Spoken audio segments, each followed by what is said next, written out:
In this video, I'll be showing you how I created this outfit from start to finish. Stay with me. Place good sides together and join the darts starting from the hem by 0.5 inch. The other dart has already been joined. Next, place the matching lining right sides facing and join the neckline by 0.5 inch. Create notches on the sewn curve. Open up the piece and it's time to attach the already made bra cup to the lining. Locate the under bust points where the bra cup will be placed, then stretch the fabric around the cup to eliminate any squeezing. You can pin this in place before sewing. This is how it looks after installing the bra cup. Repeat the same process on the other cup, making sure the starting points match.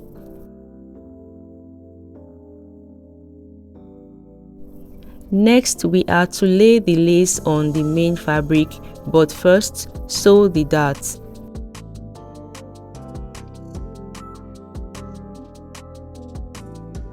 Trim the excess and here's what we have. The dart on the other cape has already been sewn and the bias attached. We will now attach the bias on this part as well. Next, overlap the cape by 0.5 inch and top stitch from the hem upward. Here is the pearl fringe. I'll be placing it beneath the biased line.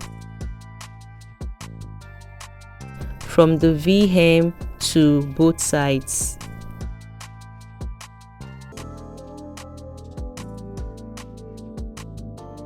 Now place the cape on the front bodice. Do everything you can to match the bustier area. You can use a tailor's ham. Just ensure that the bustier deepens and matches up with the lace parts. Measuring here the neck depth for the lace, the length at the bottom and the width to ensure the placement matches the pattern we drafted. Now I will top stitch the middle line first, then the V lines, and lastly the top V area of the lace.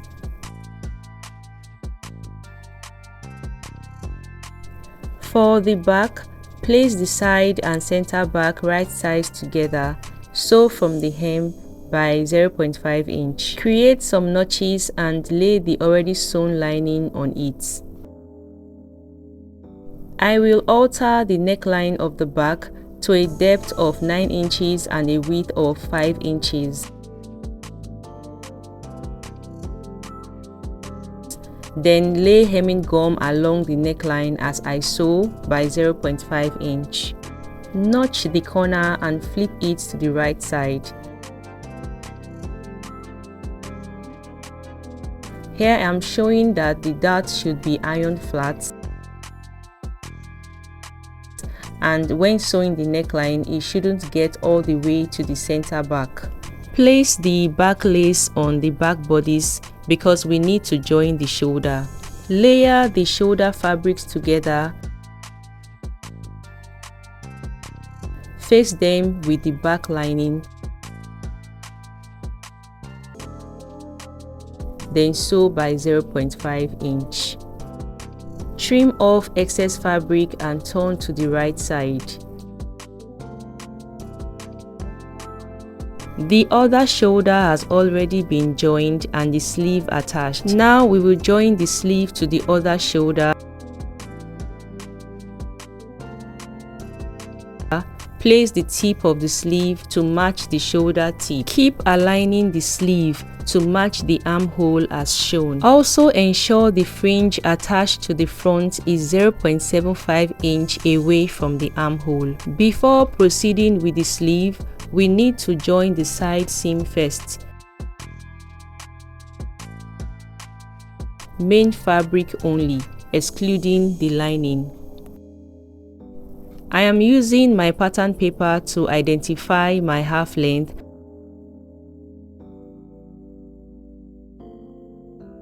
and now I am marking my side seam allowance. Sew it starting from the hem. Bend and pin the seam allowance at the armhole as shown. I am showing you the side just sewn, and now we will join the side of the lining piece. After sewing, bend the seam allowance at the armhole as earlier done. Showing you here that the side seams of the main fabric and lining are separate. Coming back to the sleeve, indicate where the sleeve stops. We'll need to sew the armhole inward. When you mark the sleeve stop point,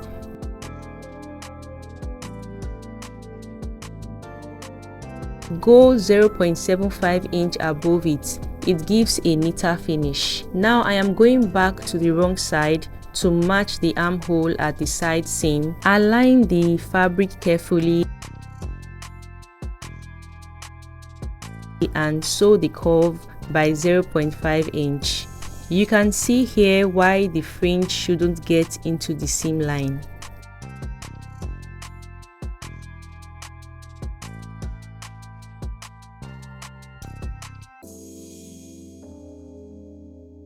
Notch the stop point on both ends and notch along the sewn curve.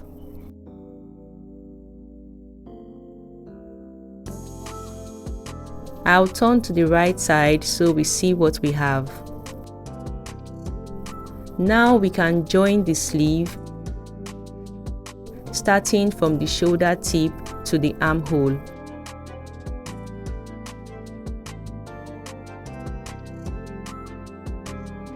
Backstitch at the end points.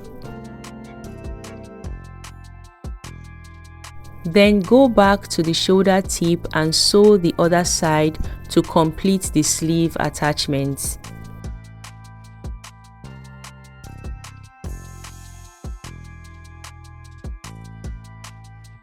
I am trimming here to reduce bulk and then return to the right side.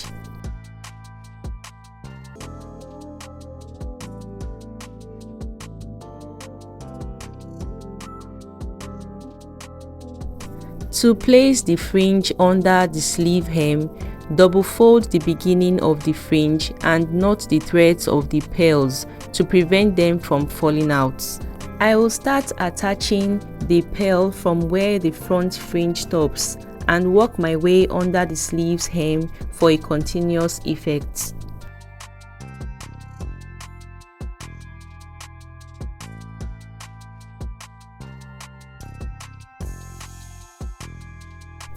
When I reach the end of the sleeve at the back,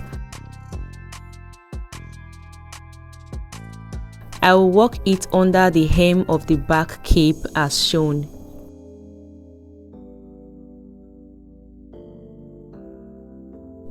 When cutting the fringe, leave 1 inch extra so you can fold the edge.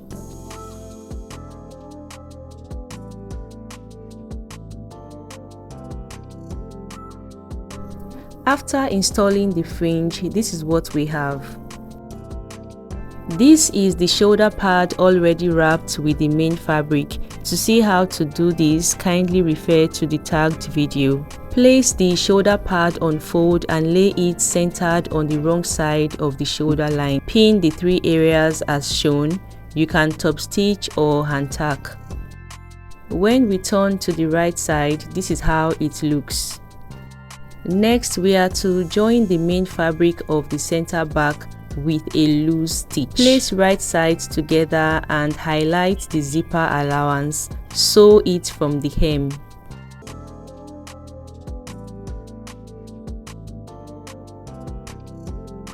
When installing the zipper, lay it well centered. It shouldn't start from the direct hem but 0.75 inch. The zipper has been installed. Unzip and turn the zipper allowance with the lining fabric as demonstrated. A quick tip is to sew slightly beside the first seam line used in attaching the zipper. When we turn to the right side, we have a seamless finish. Remember, we left a gap at the starting point. We will go in and close it across the zipper. Now cut off the excess zipper. We will repeat the same process for the other zipper side. After completing the zipper installation, close the zip and match the top edge first before closing the inner top seam of the second zipper. This tip prevents one side going higher than the other. I hope this makes sense. We will proceed to fixing the pearl on the other side and later attach snap buttons on the back cape. Your pattern paper helps you stay accurate with measurements. Now I am highlighting the half length where the skirt part will be placed, marking the basque length on the center front and mapping all measurements to ensure they are well centered.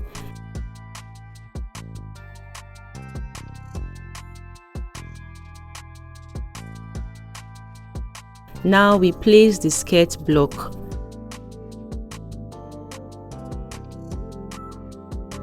First, highlight the dart lines on the skirt and sew the darts.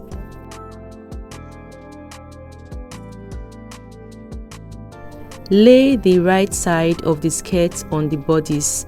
Move out the zipper allowance as shown.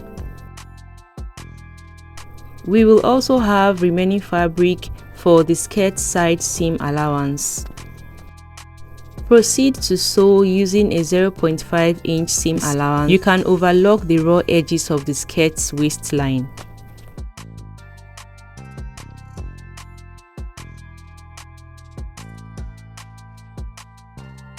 For the front skirt block, I will attach the pearl fringe first by folding the ends and top stitching along the waistline. Notice that the skirt seam allowance was excluded when attaching the pearl. Now lay the right side of the skirt on the front bodice, matching the seam allowance with the bodice side seam and keeping the basque line well centered. I will start top stitching the skirts from the middle to one side, then return to attach the other side.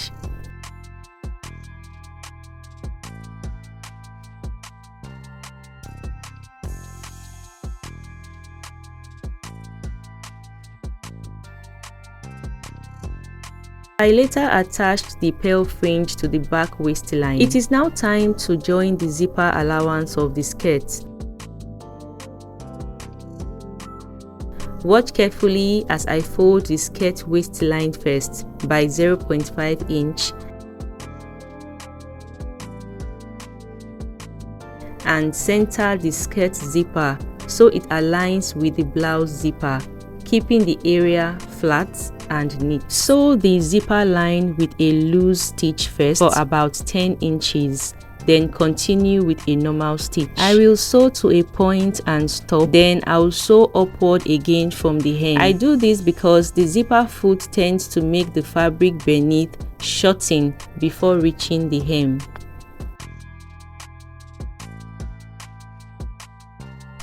Now we will sew the side of the skirt, matching it with the body's side seam, just the same way we joined the center back, except that the waistline for this part will not be folded by 0.5 inch. Secure the line first with a stitch and highlight your measurements. Here I am matching the satin at the hem and working my way up for accuracy. Pinning at different points as you go is a good idea. Ensure to indicate the half length of the skirt. That's where you break off for the mermaid effect.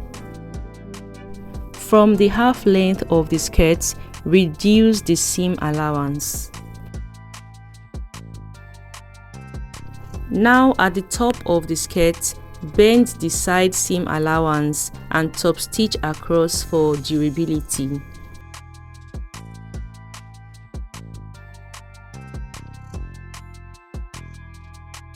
Unzip the skirt and blouse.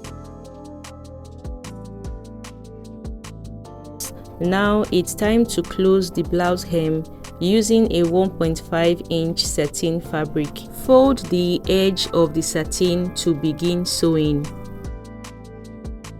Then you double fold to top stitch.